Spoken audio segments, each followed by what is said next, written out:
În România socialistă a anilor 80, o evadare dintr-un lagăr de muncă forțată era echivalentă cu un act de sinucidere.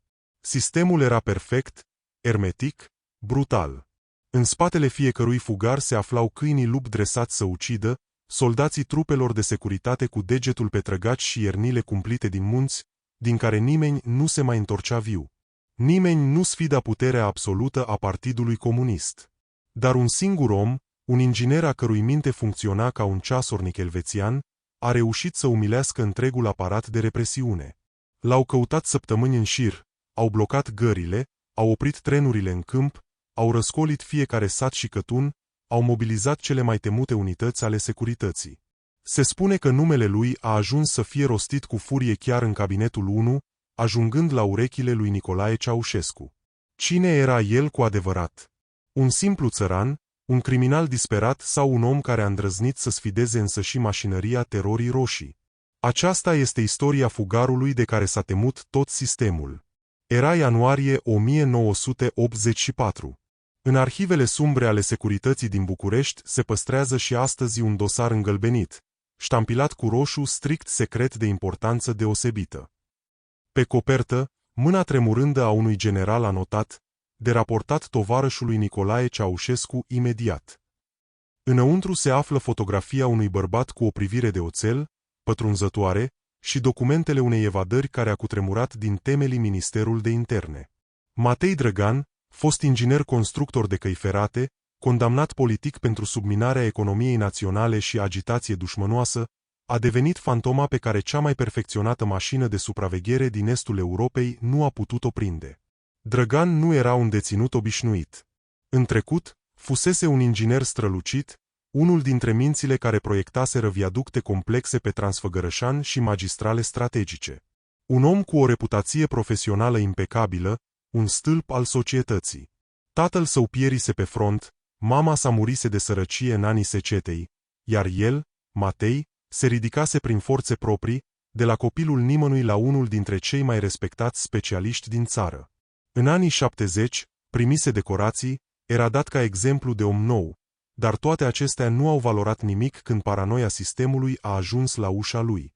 Arestarea sa, într-o noapte neagră din 1982, a fost rezultatul unui denunț mizerabil făcut de un coleg invidios, care auzise o discuție privată în care Drăgan îndrăznise să spună că tehnologia occidentală de construcție a tunelurilor era superioară celei sovietice.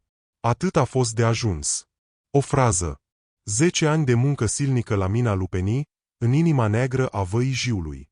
Dar Matei Drăgan cunoștea infrastructura feroviară a României mai bine decât oricine, mai bine decât cei care o păzeau, iar această cunoaștere avea să devină arma sa tăcută împotriva colosului totalitar. Ajuns în lagăr, a înțeles instantaneu o realitate crudă. Aici nu existau jumătăți de măsură. Fie te adaptezi și supraviețuiești, fie mori înghițit de sistem. A treia cale nu exista. A început să planifice evadarea încă din prima zi, cu o răbdare metodică, rece. Valea Jiului era unul dintre cele mai terifiante locuri de detenție. Aici, printre munți, sub un cer mereu cenușu, munceau până la epuizare cei considerați dușmani ai poporului. Paza era draconică, gardurile de sârmă ghimpată erau dublate, iar turnurile de control supravegheau fiecare mișcare. Orice tentativă de fugă se pedepsea cu glonț pe loc, fără somație. Dar Drăgan studia mecanismul închisorii așa cum un inginer studiază planurile unei mașini complexe pe care trebuie să o demonteze. Memora schimburile gărzilor, traseele patrulelor cu câini, orarul trenurilor de marfă care veneau după cărbune, graficul de funcționare al reflectoarelor. Fiecare detaliu, oricât de mic, putea fi cheia care deschidea poarta spre libertate. O atenție obsesivă o acorda liniilor ferate care legau mina de restul țării. Drăgan știa că trenurile sunt singura șansă reală de a părăsi rapid acea vale a plângerii. Pe jos, prin munții înzăpeziți, nu ar fi ajuns departe. Frigul și epuizarea l-ar fi răpus în câteva ore, sau ar fi fost sfâșiat de haitele de ludi. Dar garniturile de marfă plecau regulat, ducând huila spre termocentralele din sud, iar un feroviar experimentat putea transforma un vagon de marfă într-un vehicul de evadare. A studiat mersul trenurilor, a aflat care garnituri merg spre Craiova și care spre vest, unde staționează și cât timp. Aceste informații prețioase l-au costat rațiile de mâncare pe săptămâni întregi, pâinea neagră și tare pe care o oferea deținuților care lucrau la încărcare. În dimineața geroasă de 15 ianuarie, când termometrele arătau -20 de grade și ceața înghețată acoperea valea, Matei Drăgan a dispărut. Pur și simplu s-a evaporat. Gardienii au descoperit lipsa lui abia la apelul de seară, la ora 18. Timp de 7 ore, un om se volatilizase într-un peisaj unde nimic nu mișca fără știrea securității. Cum a fost posibil? Această întrebare a torturat anchetatorii luni de zile. S-au lansat zeci de ipoteze: mituirea santinelei, un tunel secret săpat cu lingura, complicitatea localnicilor. Dar adevărul era mult mai șocant și mai simplu în complexitatea sa. Drăgan își folosise geniul ingineresc pentru a se ascunde chiar sub nasul lor, într-un tren plin cu cărbune. Cu o seară înainte, reușise să se strecoare în zona de încărcare și își pregătise un loc într-un vagon descoperit. A săpat în grămada de huilă o nișă, un fel de sicriu negru, calculat milimetric. Folosind o țeavă ruginită găsită în curtea minei și câteva cârpe unsuroase, și-a construit un sistem de respirație rudimentar, care îi permitea să tragă aer de la suprafața grămezii de cărbune, rămânând complet îngropat sub tone de rocă neagră.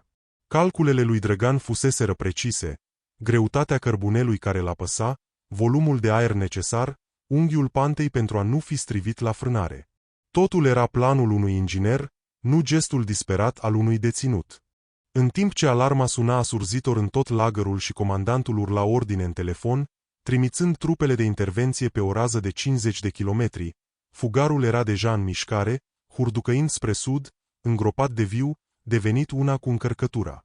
La un moment dat, trenul a oprit pentru verificare. Plutonierul Ionescu, care controla garnitura cu o lanternă puternică, a povestit mai târziu colegilor: la un pahar. Mi s-a părut ceva ciudat la vagonul ăla, par cărbunele era așezat nefiresc, dar am zis că mi se pare de la oboseală și frig. Drăgan auzea pașii grei ai soldatului scârțind pe pietriș, auzea respirația câinelui care adulmeca aerul rece, dar stratul gros de praf de cărbune îi masca mirosul. Stătea nemișcat, respirând prin țeava metalică, cu inima bătând să-i spargă pieptul, rugându-se ca tija de fier cu care soldații sondau vagoanele să nu îl nimerească. 3 zile și 3 nopți de coșmar a petrecut în acel sarcofag rulant. Frigul îi pătrundea în oase, setea îl chinuia cumplit, iar praful fin îi intra în pori, în plămâni, în ochi. De 2 ori a fost pe punctul de a-și pierde cunoștința din cauza lipsei de oxigen, dar voința de fier l-a ținut treaz. Știa că dacă adorme, moare. Moartea îi dădea târcoale, dar libertatea era mai prețioasă. Când trenul a ajuns, în sfârșit, într-o triaj feroviar de lângă Craiova, din vagon a ieșit nu un om, ci o arătare neagră, clătinându-se, un spectru al voinței umane. Aici începea a doua etapă a planului său imposibil. Drăgan știa că fotografia lui este deja pe toate telexurile din țară, în fiecare post de miliție. Avea nevoie de o nouă identitate, și repede. Încă din lagăr, studiase slăbiciunile birocrației. Printr-o rețea de deținuți de drept comun, aflase despre un anume Ion Preda, un lăcătuș mecanic din Brașov, decedat recent, fără rude apropiate, a cărui moarte nu fusese încă înregistrată corect în toate registrele centrale. Profilul se potrivea. Folosind puținii bani ascunși în căptușeala hainei și o verighetă de aur pe care reușise miraculos să o păstreze ascunsă într-o măsea cariată, a cumpărat documente falsificate de la lumea interlopă a Craiovei. În doar câteva zile, inginerul Matei Drăgan a murit și s-a născut lăcătușul Ion Preda. Și-a schimbat complet înfățișarea. Și-a ras mustața, s-a tuns scurt și-a modificat mersul, adoptând o alură mai groaie, de muncitor obosit. A început să vorbească cu accentul specific zonei Brașovului, pe care le exersase în minte. Până și modul în care ținea țigara s-a schimbat.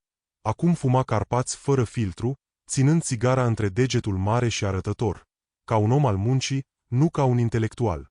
Dar știa că nu poate rămâne. Craiova era prea periculoasă. Trebuia să meargă acolo unde era nevoie de brațe de muncă, unde nimeni nu punea prea multe întrebări, unde un om putea dispărea în mulțime. Șantierele patriei. Canalul, Casa Poporului, marile uzine. S-a angajat pe un șantier gigantic din București, unde mii de oameni din toate colțurile țării munceau la ridicarea noului centru civic. Acolo, în haosul de beton și praf, Ion Preda a devenit invizibil. Între timp, la cel mai înalt nivel, furia lui Ceaușescu creștea. Raportul evadării ajunsese pe masa lui, iar dictatorul a izbucnit. Cum este posibil ca un singur individ să-și bată joc de securitatea poporului? Găsiți-le! Viu sau mort, dar aduceți-le! Cazul a primit prioritate 0. S-a format o unitate specială, condusă de colonelul Victor Grigorescu, un ofițer de elită, cunoscut pentru tenacitatea sa de ogar. Grigorescu nu pierduse niciodată o urmă. Colonelul Grigorescu a început o vânătoare metodică. A analizat profilul psihologic al lui Drăgan, a înțeles că are de-a face cu un intelect superior. Nu căutați un vagabond, le spunea subalternilor, căutați un inginer. El va merge acolo unde se construiește, acolo unde priceperea lui e utilă. Intuiția colonelului a fost corectă. Pe șantierul din București, lăcătușul Preda se făcuse remarcat. Deși încerca să nu iasă în evidență, competența lui ieșea la suprafață. Rezolva probleme tehnice care blocau inginerii tineri, venea cu soluții ingenioase pentru economisirea materialelor. Brigadiera îl lăuda, neștiind că omul care sudă armături era cel mai căutat fugar din România. Dar lațul se strângea. Într-o zi de primăvară, o delegație de la partid, însoțită de ofițeri de securitate, a venit în inspecție pe șantier. Printre ei se afla chiar colonelul Grigorescu. Ofițerul avea o memorie vizuală fenomenală. Reținuse trăsăturile lui Drăgan de parcă i-ar fi fost frate. În timp ce trecea printre muncitori, privirea colonelului s-a oprit pentru o fracțiune de secundă pe lăcătușul care repara un utilaj. Ceva în postura bărbatului, felul în care își înclina capul când studia planul, i-a declanșat o alarmă în creier. Grigorescu s-a oprit. A privit insistent. Drăgan a simțit acea privire ca o arsură pe ceafă. Nu s-a panicat. A știut că a fost recunoscut, sau cel puțin suspectat. Cu o stăpânire de sine inumană, și-a strâns sculele, a mormăit ceva despre o piesă de schimb urgentă și a plecat spre magazia de scule, mergând agale, fără să grăbească pasul. Colonelul a stat pe gânduri încă 2 secunde, apoi a strigat, "Hei, tovarășu!" Dar era prea târziu. Când au intrat în magazie, Ion Preda dispăruse. Drăgan avea pregătit planul de rezervă. Într-o ascunzătoare sub o placă de beton, avea un alt rând de haine și actele pentru a treia identitate. Vasile Mureșan, mecanic auto din Galați. În timp ce șantierul era înconjurat de trupele de securitate, iar sirenele urlau, un bărbat cu o șapcă jegoasă pe ochi ieșea calm pe poarta din spate, amestecându-se cu schimbul care ieșea din tură. A urcat într-un autobuz aglomerat și a dispărut din nou în burta orașului. Eșecul de pe șantier a provocat un cutremur în securitate. Ofițeri au fost destituiți, s-au făcut anchete interne dure. Ceaușescu a cerut capete. Dar fantoma era din nou liberă. Drăgan a înțeles că trebuie să schimbe tactica. Nu mai putea sta în marile orașe. A plecat spre delta, apoi spre nordul Moldovei, schimbând locurile la fiecare câteva luni. A trăit ca un nomad, lucrând cu ziua, reparând tractoare în sate uitate de lume, dormind în grajduri sau în case părăsite. A devenit o legendă urbană. Oamenii vorbeau în șoaptă despre inginerul, omul care a păcălit sistemul. Anii au trecut, dar dosarul a rămas deschis. Securitatea a continuat să primească ponturi. A fost văzut la Timișoara, ba la Constanța, ba într-un sat din Apuseni. Dar de fiecare dată când ajungeau acolo, găseau doar urme reci. În 1989, regimul s-a prăbușit. Haosul Revoluției a îngropat multe secrete, inclusiv dosarul lui Matei Drăgan. Dar o ultimă notă, bizară, a apărut în arhivele preluate de noile autorități. O foaie simplă, dactilografiată, fără semnătură, datată 1987. Obiectivul a încetat din viață. Accident de muncă în zona forestieră Suceava. Identificare imposibilă. Caz închis.